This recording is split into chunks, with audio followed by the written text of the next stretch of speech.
Okay, so we got to find the perimeter of this sort of like track, I guess, is a way to think of it. And so it's really just this outside region here, all around that. And notice that our answers are in terms of pi. So I'm not going to multiply by pi. I'm just going to leave it in this way. So first thing is you have 8 and 8 here, right? So that would be 16 centimeters. Got at least that amount. And then we've got kind of a half circle here plus another half circle here. So that's going to be one full circle.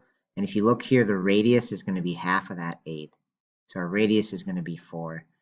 So circumference of a circle is 2 pi times radius. So that's going to be our circumference. So we have one circumference, so 2 pi times a radius of 4. And that's going to give us 8 pi. All right, so the total around the outside is 16 plus 8 pi. Right, and just to review, if you want the area, right, this one asks for circumference, but area is pi radius squared. And I kind of remember that because area is measured in square units. So you square the radius. When you're doing circumference, you don't square it. It's just 2 times pi times r. Okay, that's it. Thanks for watching.